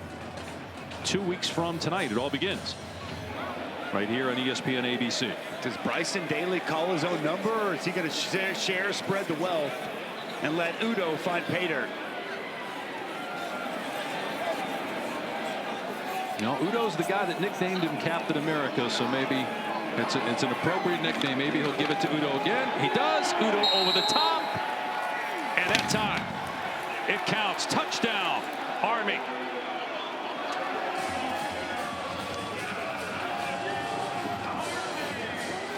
And as this game winds down, this drive really epitomizes and summarizes this season for Army.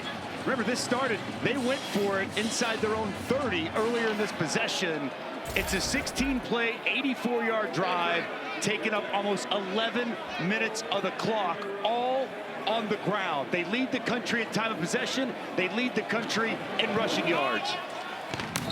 35-7, the only loss this year against the team that's going to be hosting likely a first-round college football playoff game, Notre Dame. But an 11-1 record in sight, and maybe more. The Cadets loving every minute of it on a chilly night at West Point. The All-State Playoff Predictor, college football playoff first-round matchups right now look like this. Of course, Arizona State playing Iowa State tomorrow. You got Georgia, Texas. They could flip-flop because the winner of that game gets the automatic bid as the SEC champ. Well, this thing could look completely different tomorrow based off the results that we're going to get. It's going to be fascinating to watch all these games unfold, and all these games are almost coin flips. I mean, Vegas is telling us, and a lot of these matchups, it's anybody's ball game. It's going to be an incredible Saturday, and then Sunday, obviously, we get ready for the final ranking show of the season, and we get that 12-team playoff set. Rayshawn Pleasant on the return. I think it's tagged at the 20-yard line. Boy, another big hit on special teams. That was Brett Jarena with the hit. Sunday, we got the exclusive reveal of the final college football playoff top 25 rankings. It's at 12 Eastern on ESPN. So, other than SMU Bama, is there any other controversial picks? Do you see any shot of anybody behind Bama? No. An Ole Miss, a South Carolina getting it? I don't. No, I think that's it. That's going to be the drama. And if Clemson is able to beat SMU, which they definitely can, I favor SMU, but would not surprise me off Dabo Swinney won. The debate will rage on. For me, I think SMU deserves to be in, but we'll see what the committee decides. A lot of people think Bama's going to get that spot. Mensa on first down has a completion out to the 35 to Mario Williams. A lot of people like yourself, Dave Pash, think Alabama should be in. Yes, we discussed that's if SMU loses. I mean, if they win, then Alabama's going to get in anyway, and I don't think there's a debate at that point. Obviously, how that game goes factors in too. And some people think Miami should be in over Bama, but 2 losses. And speaking of losses, Mensa losing the ball and then covering it up. But, you know, Miami, the Virginia Tech game coming down to the wire there, they had lived dangerously. I think the committee got it right in terms of putting a Bama ahead of Miami. Cal game as well. I mean, I agree. I don't think Miami, you lose 2 or 3 games down the stretch, it's tough to say they deserve to be in. Now, some people would say, what about Bama? 24-point loss to Oklahoma, 6-16, next to the last game of the season.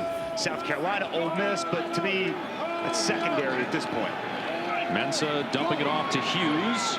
As long as the language used by the committee is the best 12 teams, right, it's hard to not look at a team like Alabama with the talent and the strength of schedule and the win over Georgia. It's hard to say that they shouldn't be in. It's also hard for me to look at a team like SMU that goes into the ACC, goes undefeated, and since they made a switch at starting quarterback, they haven't lost a game, and their only loss was to a good BYU team that's ranked. So it's a fascinating debate, and it may not even matter because if they win, it's a moot point.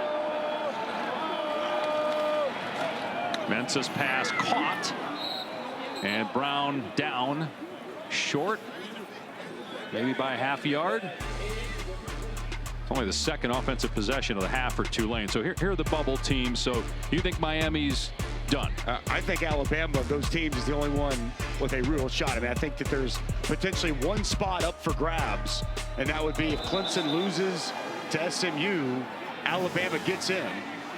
And if SMU loses to Clemson, let the debates begin. We're 2 people that I think that we've got reasonable minds sometimes, and we look at that and we view it very differently. Meanwhile, they ruled first down. Boy, the spot looked like he was short. Now the officials are having another conversation about it. Maybe I should say I have a reasonable mind. I've been around you too long these last 4 years. After discussion, the line to gain was a 44.5-yard line. The ball is placed at the 44, so it's short. 4th down. So 4th down. And 2 weeks ago, it looked like Tulane was going to be in the college football playoff conversation. But a loss to Memphis, they didn't look good in that game. They have not looked good tonight. John Sumrall's name has been mentioned in several head coaching openings, including North Carolina. We talked with him yesterday about it. He said, I'm not taking calls. Doesn't mean my agent's not taking calls. I will talk to my agent after this game and go from there. He told us he was all in with his players and everything to prepare this team and get ready to go. He's a fabulous coach. 3 years as a head coach. He won 2 conference titles at Troy before he came here. Put Tulane in this situation to make it to a conference championship this season.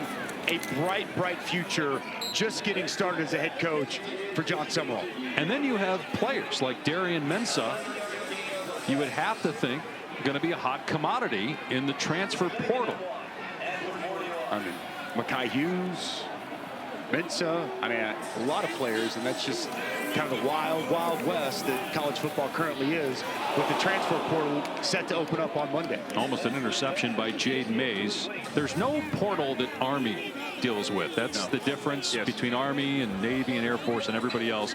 There's no portal, and NIL and player agents are not part of the conversation.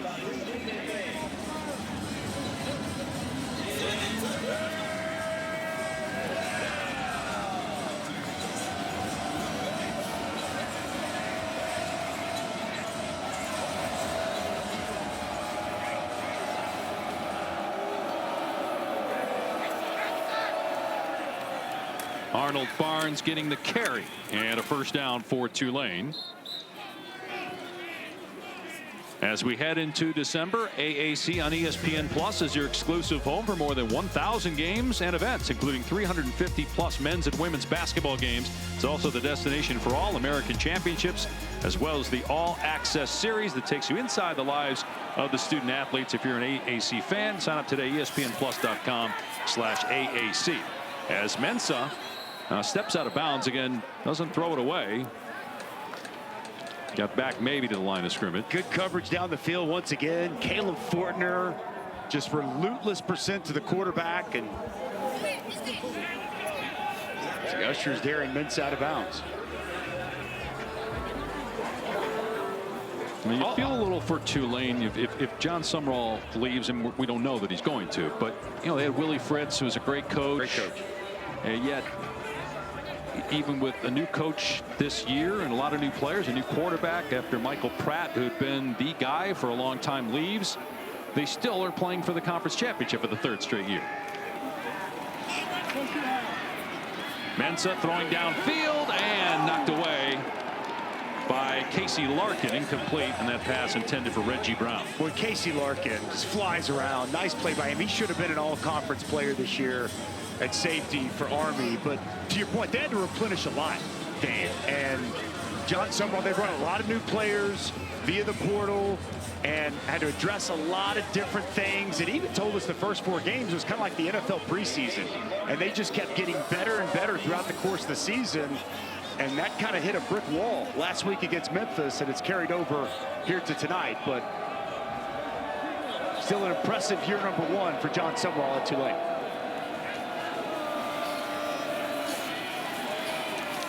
Mensah taking off and got the first down to the 24.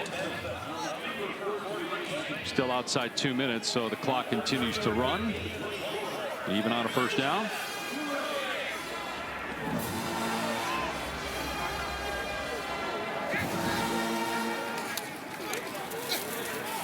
Mensah got a receiver in the end zone, but coming over to break it up again is Larkin, and he's upset with himself that he didn't get his 5th interception of the season. Mario Williams the target. Boy, and Darren Minson never saw the safety Casey Larkin, and his eyes on the quarterback the whole way. Almost an interception, but it's a pass breakup, and the good football continues for Army.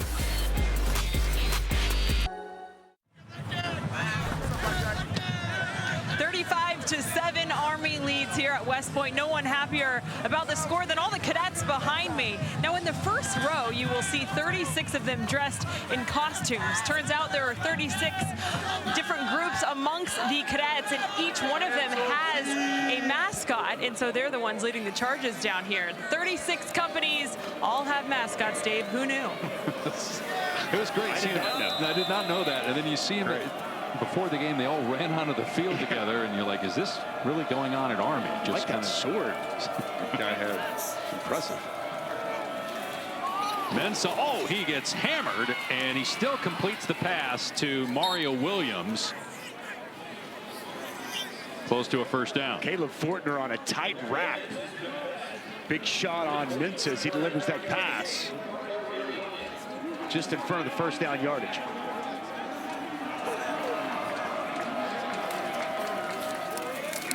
Here's Hughes inside the 10, going to be first and goal, but now Army 90 seconds away from its second ever 11-win season and first 11-win regular season, with the 125th playing of the Army-Navy game next week in Landover, Maryland. Commander-in-Chief trophy on the line, win number 12 on the line for Army as well. Hughes brought down at the 2. And we talked with Max DiDomenico, and we asked him, well, what would championship mean? And he said it would mean the world to us and this team, and it would give us the opportunity to etch our name into Army history. Just an incredible feat that Army's been able to put together throughout the course of the season, and a championship that they're going to bring home here at West Point. First conference title for Army, and in year 1 here in the American Conference. And 4 rushing touchdowns tonight tying a championship record. He's got 29, tied with Ashton Genty right now for the national lead in rushing touchdowns. And will he be in New York for the Heisman trophies? We take a look at the Nissan Heisman watch. At this point, looks like Travis Hunter is going to win. Ashton Genty probably runner-up, but we'll see if Daly's in the mix. What a year for Travis Hunter. Oh, incredible. Absolutely incredible. I mean, I'd be stunned if he isn't the winner. Ashton Genty's been sensational as well. Cam Ward's had a great year. Dylan Gabriel, but Bryson Daly's done all year, and the exclamation point here tonight, be tough to deny him. Mensah on the move, backing up, throws it into the end zone, and it's caught. Wow, what a play by Bauman, making the catch with Jaden Mays right there. It's a touchdown for Tulane with 1:10 to go. Well, it's almost like a power forward that Bauman's going to play here, and he's using his body to box out Jaden Mays, and Mensah just throws it up, and you see the big strong hands and catch radius of Bauman to go up and pluck this ball out of the air. 7th touchdown of the year for the talented tight end. From Red Bank, New Jersey, which is about an hour from West Point. Almost everybody else on the roster for Tulane is from Louisiana or Florida. But Bauman close to home here tonight. Extra point good. 35-14. All right, what a lineup we have for you on ABC. Championship Saturday. Iowa State, Arizona State. Dr. Pepper Big 12 title game at noon. Georgia, Texas SEC title game. ACC Championship finishes the night. Clemson and SMU.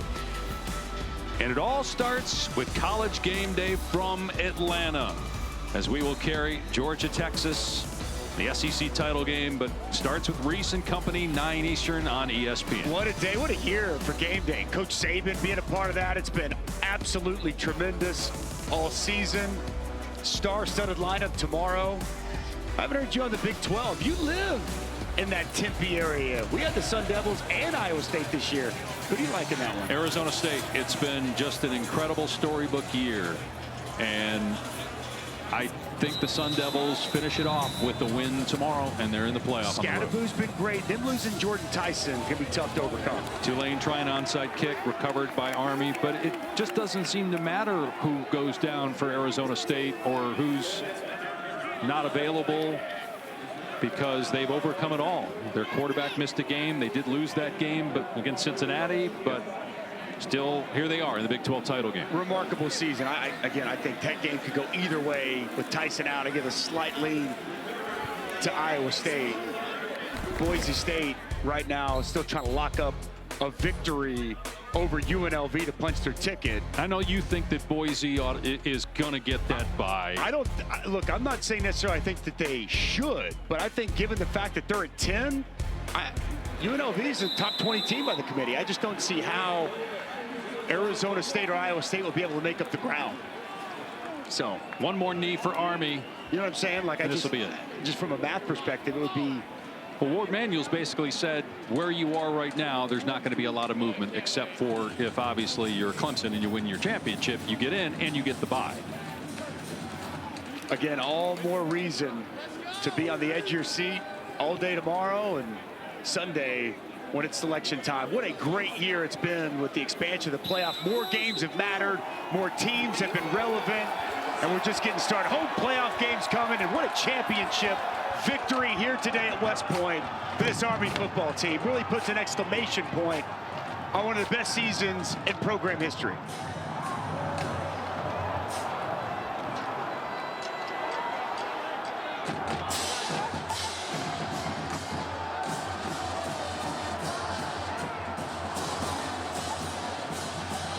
All right, and in the middle of the cadets storming the field, Taylor with Coach Monken. Coach, your first year in the American, you guys are victorious as champions. How? That's just grit and toughness and discipline and effort and brotherhood and love for each other. A team that was just desperate to win. And you know, I've been a part of a lot of games in my career, but there's not many times I've been as proud of a team as I am of this one tonight. They played a great